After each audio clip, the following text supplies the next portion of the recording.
자, 이 작품은 아시다시피 1인칭 주인공 시점입니다. 1인칭 서술자 이외의 다른 인물들에 대해서는 전부 간접 제시를 하죠. 3인칭 전지적 작가 시점에는 외부 서술자가 내부에 있는 인물 모두의 속마음까지 다 속속들이 알아. 살아온 내력도 다 알아요. 그런데 1인칭 시점에서는 나를 제외한 다른 사람들의 속마음을 알 수 없어. 그치? 선생님이 지금 정원이의 속마음을 알 수가 없어요. 왜 그럴까? 속마음으로는 비도 오는데 그냥 기타나 치러 갈까? 이러지만 더럽게 그냥 국악원에 지금 붙잡혀 있네. 이런 생각 할 수도 있어. 근데 겉으로 보면 어떻게 서술할까? 열심히 수업에 참여하고 있었다. 라고 밖에 제한적 서술을 할 수밖에 없다. 아시겠죠? 난쟁이와 쏘가 올린 작은 공에서는 잘 나오는 유형의, 비교적 잘 나오는 유형의 문제입니다.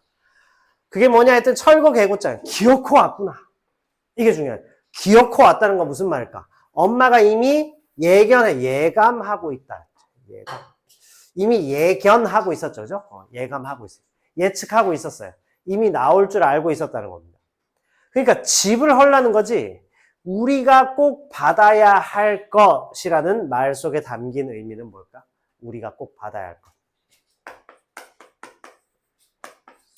사회적 차별과 소외입니다.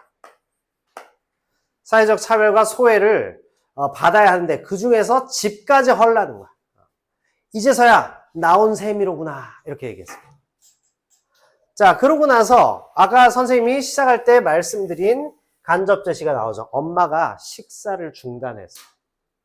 왜 식사를 중단했을까? 엄마는 지금 급박해졌죠. 마음이 절박해졌다. 충격을 받은 상태죠. 그래서 어머니가 식사를 중단한 장면을 서술할 수밖에 없어요. 이게 1인칭 시점의 특징이에요. 자, 나는 어머니의 밥상을 내려다봤다. 보리밥에 까만 된장, 그리고 시든 고추 2개와 조린 감자, 열거법입니다. 열거와 묘사를 통해서 무엇을 설명하고 있죠? 가난한 살림을 짐작하게 한다. 부각시키고 있다. 자, 엄마를 위해서 철거 개고장을 천천히 읽었습니다. 어머니를 위해. 무슨 뜻일까요? 글을 읽을 수 없다는 얘기죠. 그죠? 교육도 받지 못했어. 그래서 빈민은 또다시 빈민이 되는 그런 악순환의 연속이라는 것도 우리에게 보여준다. 이렇게 볼 수 있습니다. 자, 그 다음 페이지 가보겠습니다. 자, 실제로 철거 개고장을 이처럼 사실적으로 딱 실제 소설에서도 이런 식으로 들어가 있어요. 낙원구. 서울특별시 낙원구 행복동 46번지에 1839 김불이 귀하 그랬습니다. 아버지 이름이 김불이예요. 그래서 반어법이 나왔죠. 인물들이 처한 빈곤한 현실을 부각시키고 강조하는 의미가 있다. 재개발 사업구역 및 고지대 건물 철거 지시입니다. 자, 귀하 소유 아래 건물이 주택개량 촉진에 관한 임시조치법에 따라서 재개발지구 지정됐는데 서울특별시 주택개량 재개발 사업 시행 조례 제15조 그리고 건축법 제5조 및 동법 제45조 규정에 의하여 자, 그래서 뭐라고 했어요? 자진 철거를 명령했다. 자, 그러니까 조례, 조치법, 건축법. 자, 여기서 법은 무슨 역할을 하죠?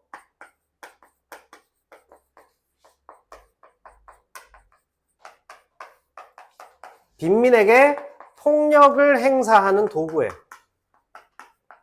니네 지금 살고 있는 집 나가라고 폭력을 행사하는 거죠. 다시 말하면 다른 식으로 표현하자면 빈민을 돕는 게 아니라 억압하는 도구 역할을 하고 있다. 전부 뭐 하면 법대로 해 이런 식으로 나가죠. 한국 사람들 법 좋아하죠? 그렇죠? 그러다 보니까 사회는 점점 서로를 위한 여유라든지 존중, 배려 이런 게 없어요. 다 법대로. 법으로 처리하면 깔끔하긴 하죠. 그러나 그게 법으로 처리할 수 없는 일들이 너무나 많은데 다 법으로 처리하자는 식으로 나온다. 이게 문제죠. 그렇죠? 네. 자, 전에 누가 콕 하고 선생님 차를 받았는데 뒤에서 살짝 탑 받았는데 쓱 내려서 봤더니 아무런 그 기스가 없어. 그럴 수도 있는 거죠. 그치? 진짜 기스가 없더라고. 아마 그 뒤에 저 번호판 거기 어디 그냥 툭 이렇게 걔가 막아주면서 그 나중에 보니까 거기에 번호판에 이제 나사 하나가 살짝 끝에 이렇게 긁혔더라고. 다행이죠. 그래서 그냥 가셔도 된다고 그랬지. 굳이 뭐 이거 가지고 뭐 어디 상한 데 없어요 이랬더니 그냥 가셔도 될 것 같은데요. 그래서 헤어진 적이 있습니다. 그거 갖고도 막 따지고 지지고 뭐 무슨 차도 보면 뭐 그거 타고 다니는 사람들 보면 그죠? 내 차보다 훨씬 나빠. 자, 그래서 그런 식의 좀 우리 여유, 그렇지? 뭐 그 진짜 정말 거기 뭐 이렇게 상처 스크래치가 났으면 뭔가 이렇게 따져보고 지금 스크래치도 안 났는데 뭐 그냥 가라. 그리고 심지어 또 선생님이 뒤에서 콕 이렇게 받은 적이 한 번 있어. 근데 딱 보니까 스크래치는 전혀 안 난 것 같습니다. 이랬더니 안 난 것 같은데 이랬더니 그냥 가시자고. 그런 적도 한 번 있어요. 근데 진짜 그렇게 콕 서로 이렇게 탁 받은 적이 또 한 번 있어요. 접촉사고는 그래서 태어나서 그렇게 3번 경험해봤는데 콕 이렇게 받았는데 진짜 그 번호판에 이렇게 탁 받은 거거든. 그러니까 그 경우는 스크래치가 안 나. 오히려 내 차에 살짝 기스가 났어요. 그런데 뭐 운전을 왜 그렇게 하느냐는 둥 막 나와가지고 난리 쳐가지고 그 자기 범퍼를 다 갈았어. 뭐 한 20 몇 년 정도 된 오피러스라는 차예요. 네. 그리고 심지어 병원 가서 들어눕기까지 했어. 와, 너무 힘들었어. 그래서 한 3년간 엄청 그런 일도 있었습니다. 네. 자, 그래서 법은 어때요? 그 현상을 어쨌든 처리를 해야 되니까 강제로 끼어들어서 어떤 경우에는 인위적으로 조정하다 보니까 폭력을 이렇게 행사할 수 있다. 심지어 과거에 이렇게 권위주의적인 사회에서는 어떻게 됐겠습니까? 빈민은 억압하죠. 자, 그래서 만일 위기일까지 자진 철거하지 않을 경우는 행정대집행법에 정하는 바에 의하여 강제 철거하고 비용은 귀하로부터 징수하겠다. 자, 그러니까 빈민의 저항을 원천 차단하는 거죠. 원천 봉쇄해버리는 거예요. 그러면서 강제 철거하고 비용까지 징수하겠다. 폭력적이죠. 권력 자체가 폭력을 행사하는 것과 마찬가지 시절이었다. 불과 얼마 안 됐어요. 3, 40년 전까지도 한국 사회 그랬습니다. 굉장히 빨리 성장한 거죠. 자, 철거 대상 건물 표시한 다음에 구조 검평 평하고 끝. 이 정도까지입니다. 자, 맨 밑에 중요한 거 있죠? 현실감과 사실감을 부각해주는 그런 기능을 하고 있다. 중간에 이렇게 철거 계고장이 딱 들어간 것이 그런 것이다.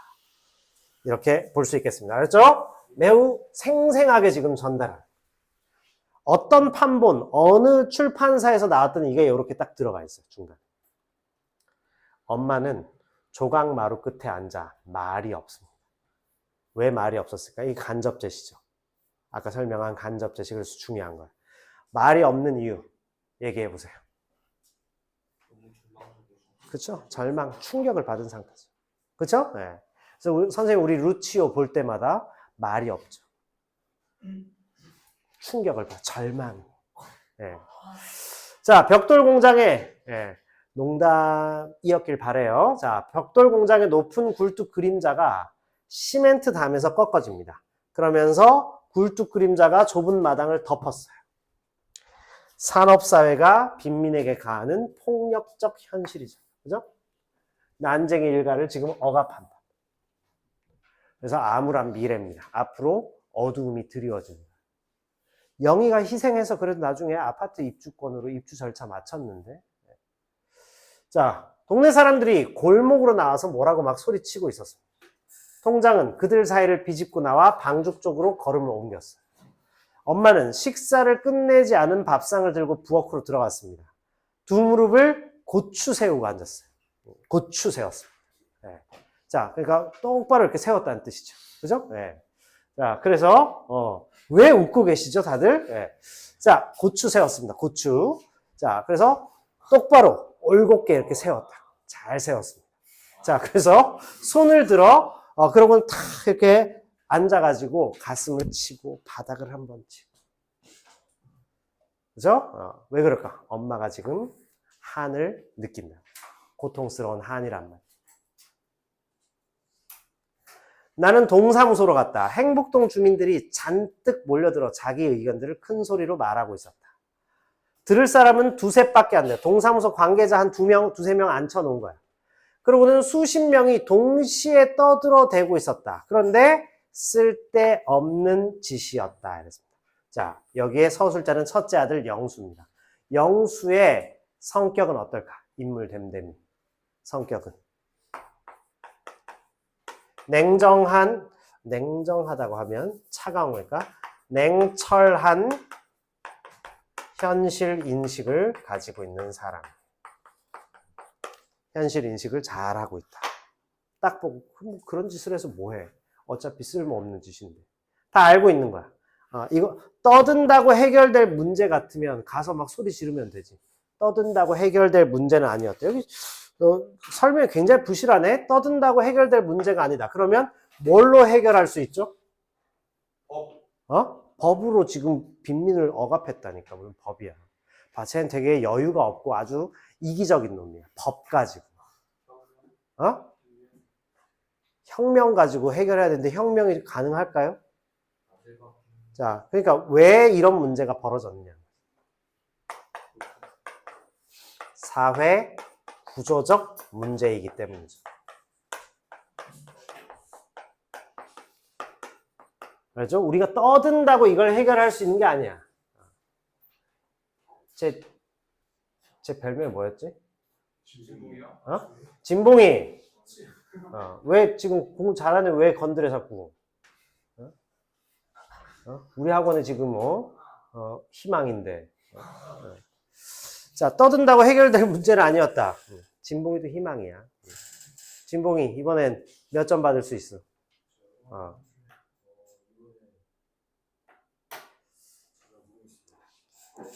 자, 그래서 사회 구조적 문제이기 때문에 떠든다고 해결 안 됩니다. 뭔 소린지 아시겠죠? 나는 바깥 게시판에 적혀있는 공고문을 읽습니다. 거기에 아파트 입주 절차와 입주를 포기할 경우 탈 수 있는 이주 보조금 액수예요. 자, 입주 포기자가 속출할 것을 미리 알고 있어요. 따라서 도시화는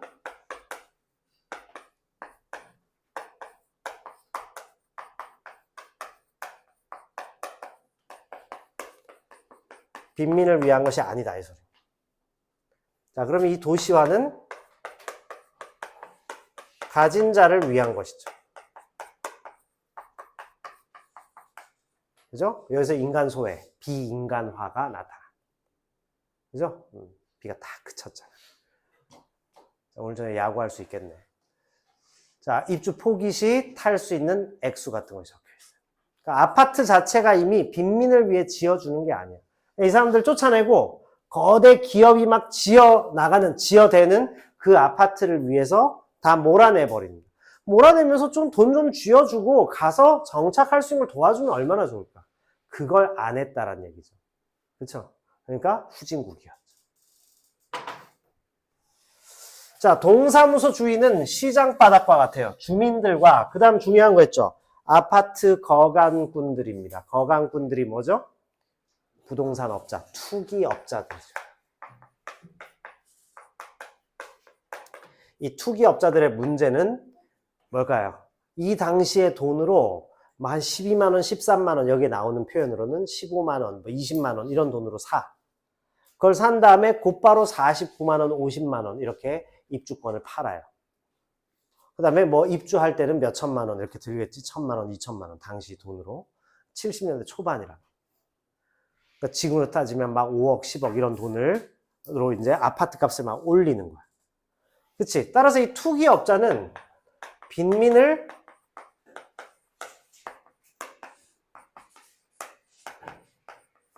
더 힘들게 만드는 존재들입니다.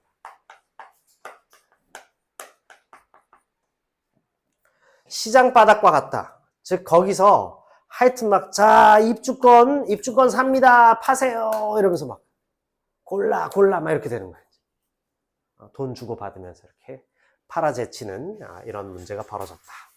그렇죠? 그래서 빈민들을 더 힘들게 만드는 존재까지 보았습니다. 다 이해하셨죠? 자, 그 다음 페이지 가보겠습니다. 사람들이 막 뒤엉켜가지고 이리 몰리고 저리 몰리고 난리야. 아버지와 두 동생을 거기서 만났는데 도장포 앞에 앉아있어요. 아버지가. 영호는 내가 방금 물러선 게시판 앞으로 갔고 영희는 골목 입구에 세워놓은 검은색 승용차 옆에 서 있었습니다. 이게 이제 3편에 나오죠. 그래서 나는 계속 널 보고 있었어. 왜 보고 계셨죠? 네가 마음에 들었기 때문이지. 이러면서 그 다음 날도 계속 오니까 그 다다음 날쯤에는 그 차를 타고 같이 가죠. 자, 그래서 사흘 동안 같이 있다가 옵니다. 자, 아침 일찍 일들을 찾아 나섰다가 철거 개고장이 나왔다는 소리를 듣고 돌아왔죠. 자, 여기서 누군들 이런 날 일을 할 수 있을까? 이것은 1인칭 서술자의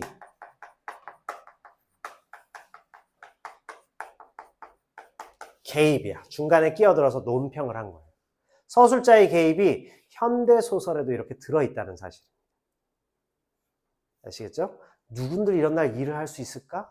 그래서 약간 어떤 거기에 대한 평가나 감상 같은 걸 곁들였으면 1인칭 서술자도 개입을 할 수 있다. 아버지 옆으로 가서 아버지의 공구들이 들어있는 부대를 둘러매었습니다. 자, 아버지가 공구들을 들어있는 부대, 가방이 있죠. 즉, 망릴꾼이랍니다. 영호가 오더니 다시 그 부대를 내려서 옮겨 맸어요. 자연스럽게 넘겨주면서 이쪽으로 걸어오는 영희를 봤습니다. 자, 입주권을 되찾기 위해 결국 거강꾼에게 자신의 몸을 바쳐야 되는 그런 끔찍한 일을 당하죠. 자, 영희 얼굴은 발갛게 상기돼 있었습니다. 몇 사람의 거강꾼들이 우리를 둘러싸고 아파트 입주권을 팔라고 했어요. 왜? 아파트에 들어갈 수 없는 사람들이죠. 그러니까 입주권을 싼 값에 사들이려는 거야. 이 사람들이 돈 더 얹어주고 사갈까요? 한 푼이라도 깎아서 사갖고 간 다음에 한 푼이라도 더 붙여서 팔려고 하겠죠. 그래서 여기서 이제 우리나라 부동산에 가장 큰 문제가 계속 일어납니다. 집값이 이렇게 비싸진 이유도 다 거기에서 비롯된 겁니다. 자, 이때 아버지는 앉아서 책을 읽고 있어요. 어떤 태도일까? 우리 우일이가 알 것 같아. 아빠가 왜 앉아서 책을 읽고 있을까?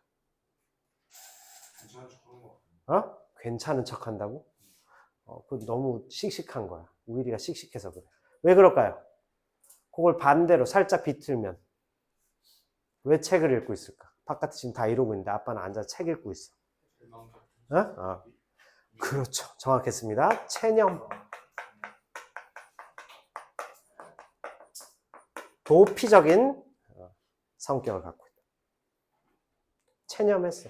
어차피 안 된다는 걸 이 아버지도 사회생활을 많이 했기 때문에 알고 있는 거야. 와, 끝났구나. 우린 길바닥에 나 함께 생겼구나. 큰일이다. 나 이러고 있는 거죠. 그런데 아버지는 그거보다 훨씬 더 지금 심각한 상태야. 정신적으로 뭔가 그냥 불안정해지는 얘기가 이제 뒤에 나옵니다. 우리는 아빠가 책 읽는 거 처음 봤는데 표지를 싸서 무슨 책을 읽는지도 알 수가 없었어요. 영희가 허리를 굽혀서 아빠 손을 잡아 끌었어요. 아빠 이제 집에 가야지 했더니 물끄러미 이렇게 쳐다보더니 자리를 털고 일어났습니다. 자, 아버지의 여기 모든 행동들은 굉장히 에너지가 없고 체념적인 행동이죠. 자, 이때 중요한 내용이 나옵니다. 자, 자리를 털고 일어난 아버지를 사람들이 이렇게 얘기하죠. 난쟁이가 간다. 자, 난쟁이가 간다. 뭘 의미할까요? 선생님이 선우 옆으로 이렇게 걸어가면 선우가 난쟁이가 간다 이러겠죠. 네. 자, 난쟁이가 간다. 뭘 의미하죠? 사회적. 사회적 약자인데 맞아. 난쟁이가 사회적 약자. 그럼 난쟁이가 간다는 뭘 의미할까요? 사회적 멸시를 합니다. 이 사람들은 손가락질 받는 거. 아유, 저 가난뱅이들. 이런 소외, 멸시를 계속 당한다는 거.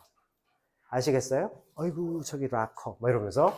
자, 어머니는 대문 기둥에 붙어 있는 알루미늄 표차를 떼내기 위해서 식칼로 못을 막 뽑고 있어요. 자, 내가 식칼 받아서 반대쪽 못을 뽑았을 때 영호는 못마땅해. 왜 못마땅하냐면 얘는 대안은 없고 저항감만 넘치는 거야. 현실에 대한 저항감은 많지만 대안은 없어. 그냥 막무가내로 여기 버티면 되지 이러는 인물입니다. 위험한 사람이죠.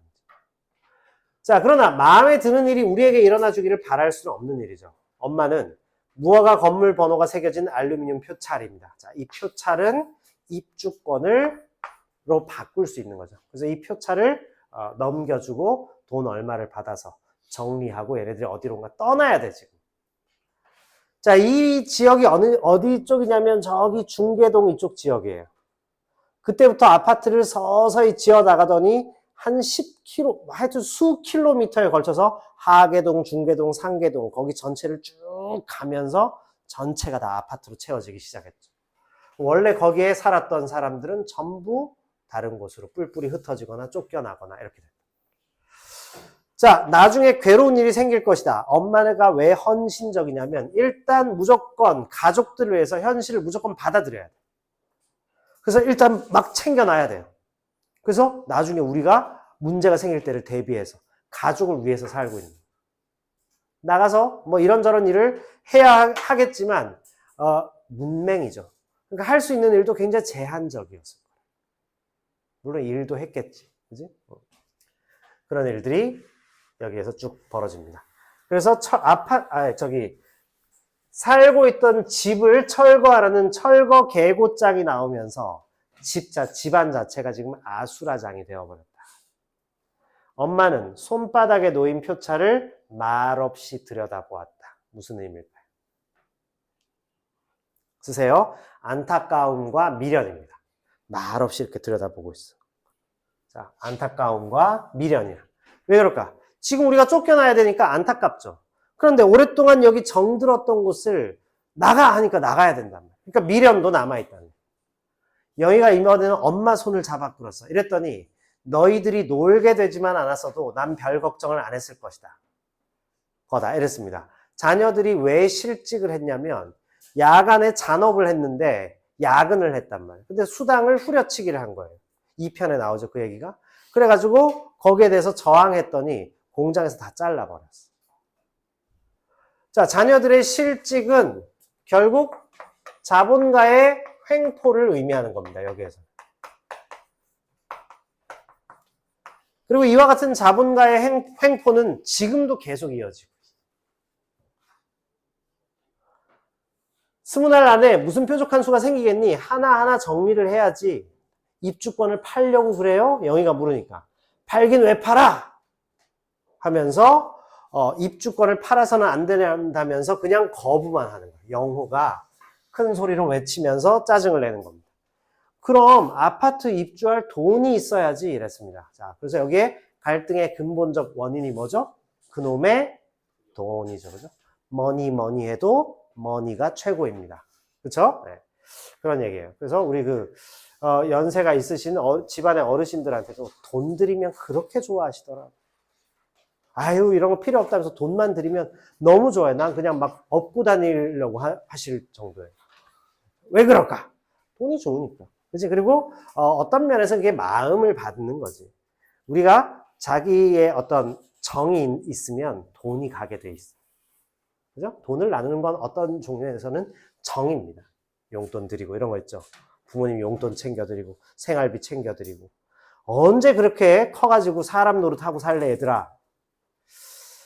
금방입니다. 금방 한 40살 정도 될 거예요. 자, 건투를 빕니다. 우리 락 스피릿. 그죠? 이 친구 락 스피릿. 자, 그래서 그만할까? 지금 되게 불쾌한 표정 지었어. 한 번 더 하면 지금 일어서 선생님 아구창한테 자, 방금 무서웠어요. 약간 긴장했어요. 정원이 화났나 봐. 화 안 났어? 그럼 계속해야지. 자, 그래서 여기서 그냥 사는 거다. 여긴 우리 집이야. 현실을 못 받아들이고 거부하죠. 그러나 이 영호는 대안이 없는 인물. 그냥 막무가내로 뻗대려고 하는 거죠. 자, 성큼성큼 돌계단 올라가서 아버지 부대를 마루 밑에 딱 넣는 순간 아버지가 얘기했죠. 한 달 전만 해도 그런 얘기를 하는 사람이 있었다. 자, 아빠는 그래도 철거 계고장을 읽었어요. 그래서 아버지는 교육을 받았습니다. 아버지가 말했다. 엄마가 내준 걸 읽고 나서는 시에서 아파트를 지어놨다니까 얘긴 그걸로 끝난 거다. 이랬습니다. 뭐죠? 권력에 굴복하는 거죠. 그러면서 아빠는 굴복하고 체념하는 데 익숙해요. 근데 지금 이거 너무 충격적이라 결국 아버지가 마지막에 어떻게 하죠? 공장 굴뚝 맨 꼭대기 위로 올라가서 그 안으로 떨어져 자살한. 디스토피아 소설이죠.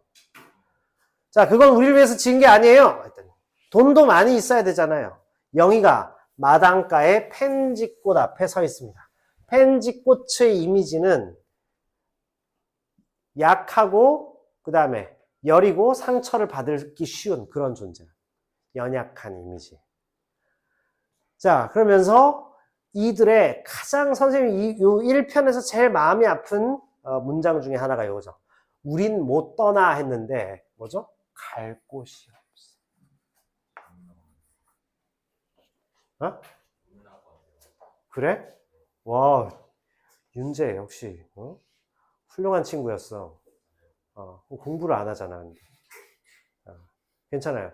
갈 곳이 없어. 그죠? 방금 선생님의 그 절절한 낭송에 저 친구가 눈물을, 얘 봐봐. 막 좋아갖고 이빨 툭 드러내고 갈 곳이 없대. 막 이러면서. 네. 아니, 너 별로 이렇게 공감 못하는 것 같은데? 공감했어? 공감 못했잖아. 공감 못해서 딱 걸렸어, 지금. 대답을 못했어. 네. 우리 윤재는, 갈 곳이 없나 봐. 그래서 공감이 잘 되나 봐. 네. 윤재 왜 최근에 여자친구하고 헤어졌어요? 좀 센티멘탈해졌는데? 전에 비해서? 네. 자, 그 상처 받으면서 크는 거예요. 선생님 그 고등학교 다닐 때 우리 교회 피아노 치던 반주하던 친구 좋아했는데 그 친구 키가 172였어요. 네. 그래서 내가 그 CD 하나 딱 사갖고 가가지고 선물이라고 이렇게 줬더니 자기는 자기보다 키가 작은 사람은 그냥 사람이라고 생각한다고. 네. 그래서 눈물 날 것 같지. 네. 선생님이 그래서 그 여자애가 나한테 그냥 딱 이렇게 확인 사살한 거지. 저기 난쟁이가 간다. 뭐. 자, 그 난쟁이 집안이 지금 갈 곳이 없습니다. 괜찮아요. 근데 대부분 선생님보다 키가 약간씩 큰 여자들이랑 사귀었는데 네. 키가 살짝 큰 여자들이 키가 조금 작은 애 좋아하더라고. 어? 아니 그 중에 이렇게 잘 공략해서 이런 거. 능력이 꼭 있어서 그런 거. 네. 락 스피릿. 자, 그렇게 되는 거예요. 아니 그런 심리를 알고 그랬다. 나보다 키가 되게 작으면 내가 지금 요 정도 키인데 160이나 155 이런 여자애고 다니면 어떻게 되겠어요? 호빗이지. 그죠? 소인국에서 온 거잖아. 너무 난쟁이들이잖아요. 그래서 네. 하여튼 그래요. 조금 작은 남자가 살짝 큰 여자하고 같이 있으면 뭔가 으쓱하는 게 있기는 해. 그지? 자, 어쨌든 다시 이걸 돌아가면 정호가 전혀 공감하지 못했던 그러나 우리 윤재는 거의 눈물을 흘릴 뻔했다. 갈 곳이 없어. 그래서 이거 굉장히 마음이 아팠어. 자, 이것이 바로 빈민의 절박한 상황이죠. 그죠? 절망적인 현실이죠. 나라에서는 철거하라고 하고 우리는 갈 곳이 없어. 어떤 놈이든 집을 헐러오는 놈은 그냥 놔두지 않을 테야. 강하게 저항했죠. 근데 마지막 아침 식사를 할 때 그 뒤에 철거 반원이 와서 방의 벽을 깨버립니다. 철거가 시작되죠. 그런 장면에서 영호와 그다음에 지섭이라고 하는, 여기서 지섭이가 등장하거든. 지섭이라고 하는 그 지식인이지만 가난한 사람이 하나 등장해요. 그 친구가 막 그 맞서 싸우다가 두들겨 맞고 지섭은 피를 흘린 채로 막 쓰러졌는데 흘려가. 그죠? 그래서 선생님이 그 작년까지는 요거 2학년들 문학할 때 항상 지섭이를 생각했어요. 근데 그 지섭과 지금 이걸 함께 하다니 영광입니다. 자, 그래서 헐러운 놈 그냥 놔두지 않을 테야. 근데 흠씬 두들겨 맞죠. 지섭이하고 같이 두들겨 맞죠. 자, 영호가 말했다. 그랬더니 그만둬 하면서 내가 말했다. 그들 옆엔 법이 있다. 법이 약한 자를 억압하는 사회 부조리를 의미합니다. 자, 나는 동생에 비해서 영호는 되게 감정적이죠. 그러나 나는 어때요? 영수는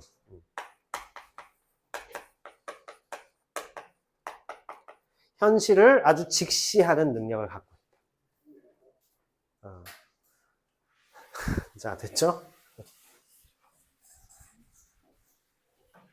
자, 중략 아래 보겠습니다.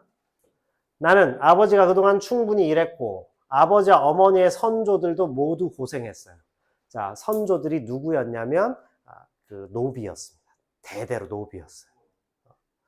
자, 그래서 그 씨종이야, 씨종. 다시 말하면 이미 그 혈통 자체가 노비였어요.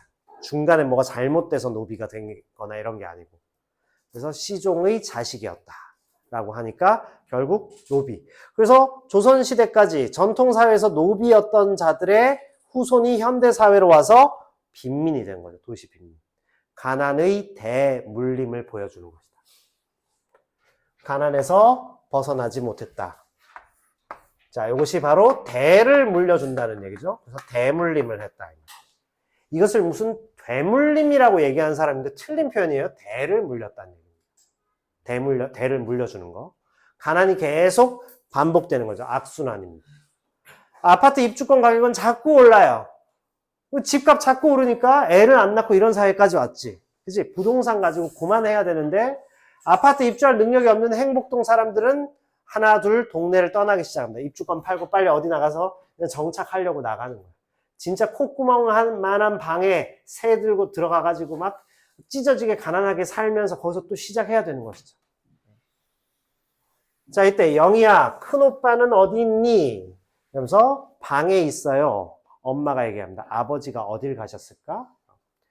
자, 엄마의 목소리가 불안해졌어요. 얘들아, 아버지를 찾아봐라 했을 때 아버지가 놓고 나간 책을 읽고 있었다.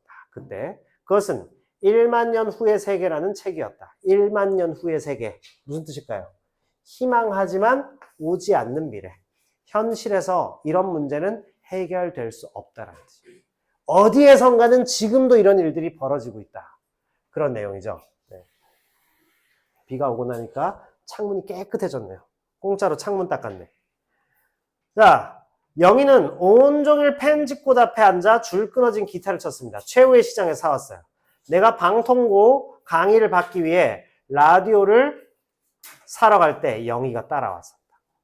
쓸만한 라디오가 있었습니다. 근데 영희가 먼지 속에 놓인 기타를 들어 퉁겨보는 거예요. 딩 해보는 겁니다. 고개를 약간 숙이고 기타를 쳤다. 긴 머리에 반쯤 가려진 옆 얼굴이 아주 예뻤다. 영희가 치는 기타 소리는 영희에게 아주 잘 어울렸다. 그래서 먼저 골랐던 라디오를 사지 못하고 좀 더 싼 라디오를 사면서 영희 같은 기타도 달라고 한 거죠. 자, 라디오는 고장나고 기타는 줄이 하나 끊어졌습니다. 자, 라디오와 기타는 영수와 영희의 희망이죠. 꿈과 희망을 의미한다. 고장나고 줄 끊어졌어요. 경제적으로 계속 결핍된 고통스러운 상황을 살게 되었다. 이런 이야기가 됩니다. 자, 줄 끊어진 기타를 영희가 쳤는데 나는 아버지가 도대체 뭔 생각을 하고 있는지 알 수가 없었어요. 1만 년 후의 세계라는 책을 아버지는 개천 건너 주택가에 사는 젊은이에게 빌렸습니다. 그의 이름은 그 이름도 거룩한 지섭이었죠. 자, 지섭이는 어떤 존재로 나오느냐. 여기에 지섭이는 너무 멋있게 나와요. 지식인인데 도덕성이 확립된 순수한 세계, 사랑의 세계를 꿈꾸는 거예요. 네. 그죠? 이런 분들이 잘못 빠져들면 이제 목사님 되는 거죠. 놀라운 계획을 가지고 계십니다. 할렐루야. 뭐 이러면서 그렇게 간다는 겁니다.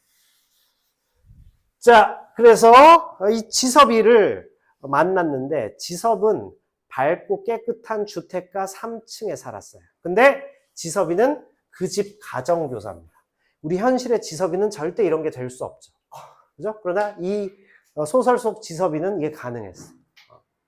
자, 이 가정교사는 지식인이지만 플러스 소외계층이라는 점에서 똑같아요. 경제적으로 가난하니까. 저 70년대 이때 가정교사 한다 그러면 고학생, 힘들게 공부하는 대학생이죠. 머리는 좀 있어서 대학교는 왔는데 돈이 없는 거야. 그래서 입주 가정교사 구함, 그러면 거기 가서 그 집에서 먹고 자고 하면서 애 공부 가르쳐줘야 돼. 자, 아버지와 그는 서로 통하는 게 있습니다. 왜 통하는 게 있죠? 소외계층이라는 점에서 서로 통하는 게 있죠. 지섭이 하는 말을 나는 들었다. 그는 이 땅에서 우리가 기대할 것은 이제 없다고 말했다. 자, 이게 바로 현재에서 어디로 가죠? 과거로 되돌아가는.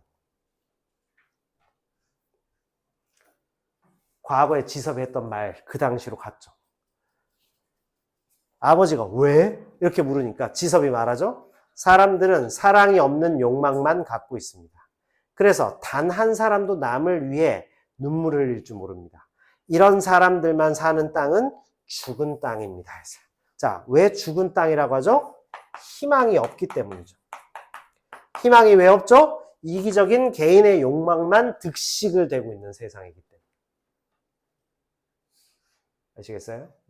그게 가장 첨예하고도 적나라하고 날 것 그대로 드러나는 세계가 어딘지 알아요? 한국 사회에서 정치. 정치하는 데서는 전부 그런 욕망만 들끓는. 그죠? 그런 사람들을 다 끌어내려야겠죠. 그죠? 잘못된 사람들이 정치를 하고 있어. 그래서 이 민주정에서 사는 사람들의 최고의 형벌이 뭐라 그랬어? 자기보다 천박한 자에게 통치받는 것이 최고의 형벌이라고. 자, 선생님은 관련된 사람들 여러 만날 기회가 있어서 볼 때마다 와, 이건 정말 엄청난 형벌이구나 이런 걸 느낍니다. 이상한 놈들이 전부 나가서 정치한다고. 자, 정신 차려야 돼요. 이 빈민들의 이런 문제를 지금 해결을 전혀 안 해주고 있는 게 지금도 마찬가지예요. 복지가 많이 좋아지고 그랬지만 실제로 이런 데 관심 있는 정치인 거의 없다고 선생님은 확신합니다. 자, 이랬더니 하긴 이런 아저씨는 평생 동안 아무 일도 안 하셨습니까? 했더니 일을 안 하더니 일을 했지. 열심히 했어. 우리 식구 모두 열심히 살았네. 이랬죠? 자, 그래서 열심히 했단 말이에요. 이게 첫 번째입니다. 법을 어긴 적이 없으세요? 했습니다. 법도 준수했죠. 그죠? 성실했고 그 다음에 법을 준수했어요. 그렇다면 기도하지 않으셨습니다. 간절한 마음으로 기도를 드리지 않았어요. 간절함이 없었습니다. 기도도 올렸지 이랬습니다. 자, 그랬더니 지섭이가 얘기하죠. 그런데 이게 뭡니까? 이렇게 얘기하죠. 간절함도 있었고 성실하게 일을 했고 법도 다 지켰는데 뭐가 잘못된 게 분명하죠? 불공평하지 않으세요? 이제 이 죽은 땅을 떠나야 됩니다. 이랬습니다. 떠나다니 어디로? 했더니 달나라로 했습니다. 이상적인 세계. 자, 달나라로 떠나야 된다 이랬으니까 결국 현실에서는 해결이 불가능하다는 거죠.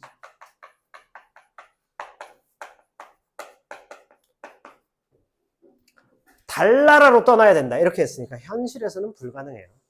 그러니 우리는 여길 떠나야죠. 지구 밖으로 나가야 돼요. 일종의 풍자적인 얘기죠.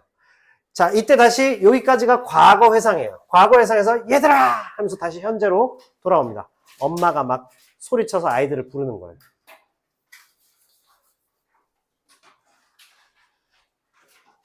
자, 그 페이지 넘어가기 전에 중요한 거 하나 있어서 넘어가지 말아보세요. 오른쪽 맨 꼭대기에 서술상의 특징, 문체상의 특징이 하나 나옵니다.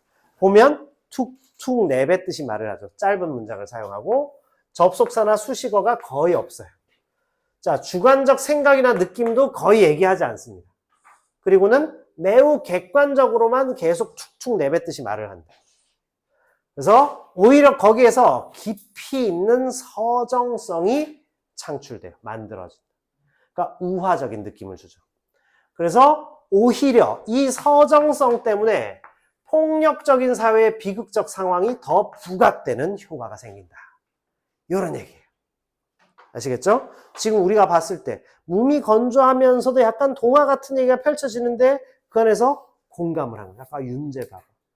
윤재 막 눈물을 흘리고 있잖아. 지금. 하품했나 봐. 네. 자, 그래서 이 작품의 문체상의 특징입니다. 빌려 읽고 있던 책에 은유하는 의미는 뭘까요? 바로 먼 미래의 사회일 뿐 현실에서는 개선이 이루어질 수 없다라는 이야기가 되겠습니다. 됐죠? 자, 엄마의 불안한 음성이 높아집니다. 책장을 덮고 밖으로 뛰어나갔는데 영호와 영희는 엉뚱한 곳을 찾아 헤매고 있는 거야. 그러나 나는 방춧가루 나가서 곧장 하늘을 쳐다봤습니다. 벽돌 공장의 높은 굴뚝이 눈앞으로 다가왔어요. 맨 꼭대기에 아버지가 위험하게 서 있습니다. 바로 한 걸음 정도 앞에 달이 걸려 있어요. 그때 아버지가 피를 침이란 걸 딱 잡고는 굉장히 위험하죠. 발을 한 발 앞으로 이렇게. 잘못 꺾이면 떨어져 죽는 거지. 발을 함부로 싹 내밀고는 어떻게 하죠? 종이 비행기를 타. 자, 이 종이 비행기는 무엇을 의미할까? 종이 비행기.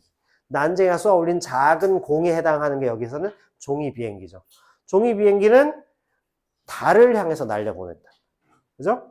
희망을 찾으려는 절망적 몸부림이죠.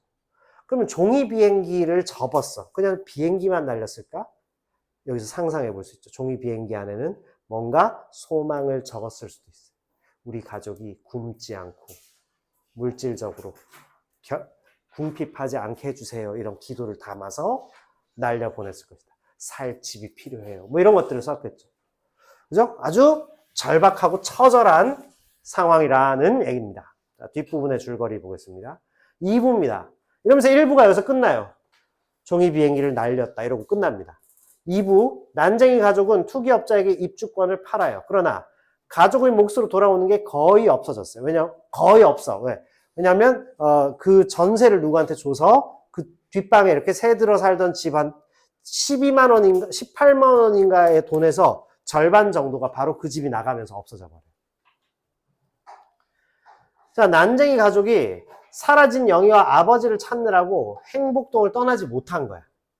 이미 입주권을 팔았으니까 떠나야 되잖아. 근데 아버지도 지금 안 돌아오고 영희도 어디론가 사라져서 지금 안 오는 거야. 그러니까 못 나가고 계속 해서 지섭이라는 친구까지 와서 아침 식사를 같이 하던 중에 철거 반원이 와서 집을 깨부시는 그 장면에서 서로 싸우고 막 이런 일이 벌어지는 거야. 자, 서로 싸웠다고 하지만 지섭이가 엄청 두들겨갖고 피를 흘리면서 끌려갑니다. 어디론가. 어디로 끌려갔을까요? 자, 3부. 입주권을 산 투기업자를 따라가서 그가 잠든 사이에 입주권과 돈을 훔쳐요. 집으로 돌아온 영희는 가족의 입주 절차를 마치고는 싹 돌아왔어. 이때 아버지가 죽었다는 소식을 듣게 됩니다. 일종의 약간 해피엔딩. 네. 자, 학위 문제 보겠습니다. 경제적, 사회적 약자이자 어쨌든 아파트 들어갔다는 얘기잖아. 입주 절차를 마쳤다. 들어갔다는 얘기 아닐까? 맞죠? 네. 자, 경제적, 사회적 약자이자 도시 빈민을 상징하는 인물은 난쟁이죠. 난쟁이 가족이 철거 계고장을 받으면서 벌어지는 갈등입니다. 따라서 이 작품의 기본적인 갈등의 요소는 뭐죠? 철거 계고장. 권력의 횡포, 억압, 폭력. 낙원구 행복동, 반어법이죠. 4번, 어머니와 달리 영호는 부당한 현재 상황을 강하게 거부합니다. 엄마는 어때요? 수용적이죠. 그죠? 헌신적이야. 받아들여야 돼. 뭐든지. 인내심이 강해요. 근데 영호는 막 화를 낸다. 자, 이 작품은 난쟁이 가족이 가난을 극복하는 모습을 통해 민중의 생명력과 삶의 희망이라고 하는 그런 주제를 전달하고 있죠. 그죠? 맞아요? 틀려요? 그런 것과 관계가 전혀 없습니다. 자, 그래서 여기서 아버지가 지금 종이 비행기를 날리는 그 모습이 담겨있는 그림을 봤습니다. 그렇죠? 자, 그 다음 페이지 1번에 1 보면 난쟁이 가족의 문제, 철거 계고장. 원인은 사회 구조적인 모순이랍니다. 자, 난쟁이가 상징하는 바는 뭐죠? 경제적이고 사회적 약자이자 소외 계층을 상징한다. 난쟁이가 벽돌 공장 굴뚝 위에서 종이 비행기를 날리는 까닭이 뭐라고요? 바로 달나라는 이상적인 공간.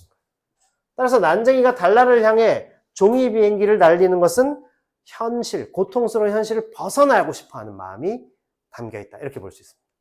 작가가 왜 도시 재개발 사업을 제재로 소설을 썼을까요? 1970년대 도시 재개발 사업이 막 대규모로 일어난 것이 부작용을 갖고 있다는 걸 우리에게 알리면서 부의 분배 과정에서 소외된 도시 빈민의 삶에 대한 관심을 촉구하려고 썼다. 이렇게 됩니다.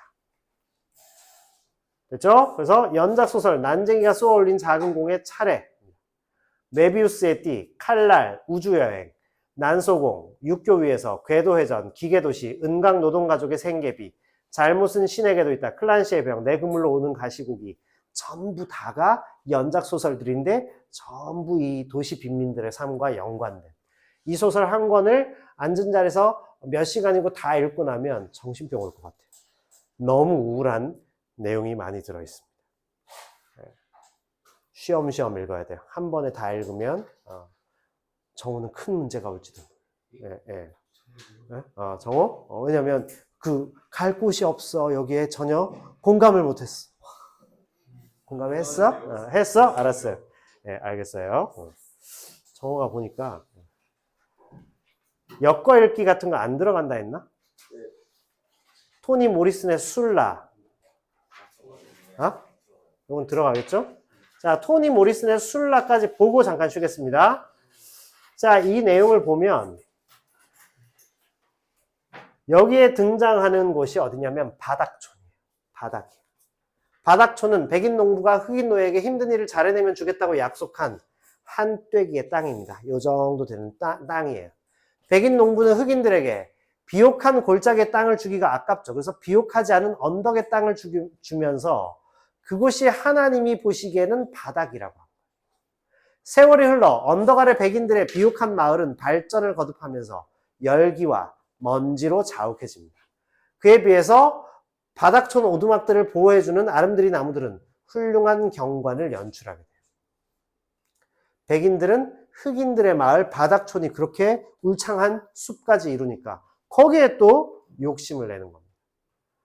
자, 그러는 동안 바닥촌이 몰락하고 전쟁 동안 돈을 번 사람 모두가 되도록 계곡 가까이로 옮겨갔고 백인들 역시 강 아래, 강 건너 할 것 없이 마치 강둑 양쪽에 그어진 두 줄처럼 메달리온으로 확장해가며 그 땅들을 막 사들이고 있어요. 바닥촌의 흑인들은 전부 백인들한테 땅을 팔고는 나갔습니다. 백인들은 바닥촌에다가 텔레비전 방송국을 짓기 위해 탑을 세우고 골프장이나 그 밖의 것들을 지을 것이라는 소문도 막 나돌고 있어요. 하여간 언덕 땅이 값비싼 곳으로 되어가고 있고, 그러니까 부동산 가격이 막 폭등하고, 그 다음에 백인들이 그걸 사가지고 그들을 약간 내쫓다시피 한 그런 일이 또 일어난 거죠. 자, 그래서 1950년대 언덕 아래로 이사온 흑인들은 되돌아가고 싶어도 거기가 가격이 올라가서 되돌아가지 못하는 일이 벌어집니다. 강 구분 지역에 아직도 옹기종기 모여 살고 있던 몇몇 흑인들과 카펜터즈 로드에 아직도 망가지지 않은 집들을 제외하고는 부유한 백인들만 언덕에 집을 짓고 있었다. 처음에는 나쁜 땅이라고 싼 값에 팔아버렸던 그 땅을 다시 사들이면서 언덕 땅에 관심을 보이고 마을 전체가 백인들의 소유가 되었다. 흑인들은 백인들 모두의 이런 새로운 모습에도 불구하고 계곡 쪽으로 내려가거나 읍내를 떠나거나 누든 흥미를 느끼는 사람에게 넘기며 언덕을 포기하는 일을 서슴지 않는 것처럼 보였다.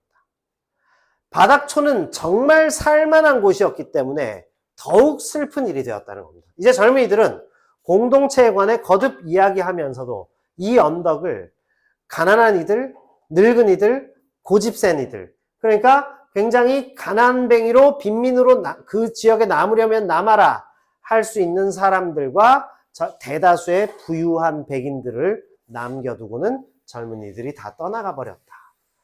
이렇게 됩니다. 비슷한 내용을 지금 다루고 있었죠. 토니 모리슨의 술라라는 작품인데, 자, 위 작품에서 행복동과 유사한 대상은 당연히 바닥촌이죠.